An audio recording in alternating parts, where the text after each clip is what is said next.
Diakité. Il faut retenir que l'accession de l'Algérie à l'indépendance n'aurait pas été en 1962 si le Mali n'était pas intervenu tel qu'il l'a fait. Le Mali sous la Première République avec Modibo Keïta. J'en veux pour preuve, d'abord, l'incompréhension entre De Gaulle et Modibo Keïta. La source remonte au soutien du Mali au peuple algérien qui luttait pour son indépendance. J'en veux pour preuve la visite que Modibo a effectuée sur demande du gouvernement français le 3 septembre 1960, avant même l'accession du Mali à l'indépendance, à Paris. De Gaulle, qui a reçu Modibo, lui a dit de choisir entre son amitié avec la France et le soutien à la lutte de libération de l'Algérie. Modibo, sans embâche, a répondu à De Gaulle, devant témoin, Seydou Badian notamment, qui m'a rapporté ces faits.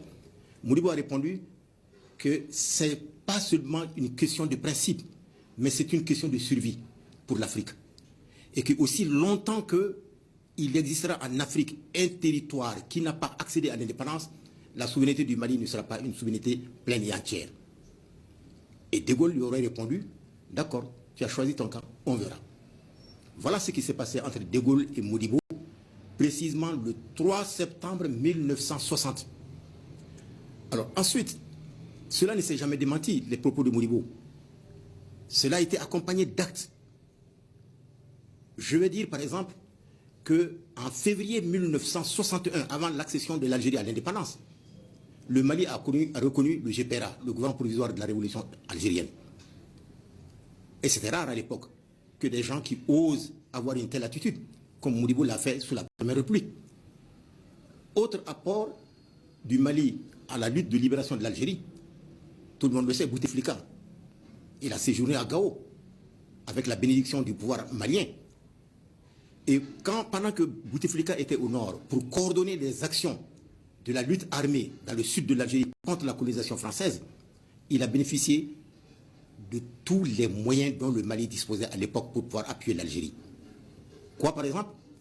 Toutes les armes qui étaient utilisées dans le sud de l'Algérie dans le cadre de la lutte militaire contre la colonisation française, venaient au port de la Guinée, à Conakry.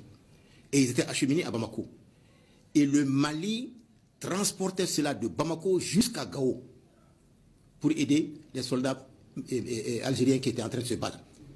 Et ce qu'on n'a pas souvent dit, c'est que des soldats maliens se sont joints aux soldats algériens pour combattre la colonisation française sur le plan militaire. Mieux que ça, pour aider sur le plan de renseignement, le Front de libération de l'Algérie, dans son détachement au sud du pays, donc avec la frontière avec le Mali, Modibo, avec l'appui de la Tchécoslovaquie, a fait installer des centres d'écoute de Kidal jusqu'à Kayes, grâce à l'appui de la Tchécoslovaquie, pour capter toutes les informations pouvant aider Bouteflika dans son combat. Le Mali a fait cela, mais ce n'est pas souvent dit. Et ensuite, qu'est-ce qu'on a fait d'autre? Je rappellerai par exemple, à l'occasion du 7e anniversaire du déclenchement de la lutte armée de l'Algérie, le 1er novembre 1954, donc le 7e anniversaire, c'était le 1er novembre 1961. L'Algérie n'avait pas encore accédé à l'indépendance. Modibo Keïta a été le seul chef d'État au monde qui a adressé une correspondance à Ben Youssef Ben Keda, qui était le président du gouvernement provisoire algérien à l'époque, que désormais, aussi longtemps que l'Algérie n'aura pas accédé à l'indépendance, le 1er novembre sera décrété au Mali et manifesté au niveau des organisations démocratiques, du parti et du gouvernement, comme une journée de solidarité pour le peuple algérien. Et ce même jour, Modibo a adressé une correspondance, un message à De Gaulle, message écrit, pour dire qu'il est temps que la France se retire de l'Algérie et accepte que le peuple algérien accède à sa souveraineté pleine et entière. Parce que ce combat que le gouvernement français est en train de mener contre l'Algérie est un combat sans issue. Qu'un jour viendra où l'Algérie aura accédé à l'indépendance.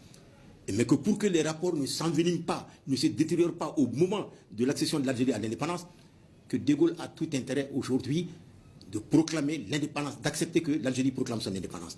C'est Modibo qui a fait cela.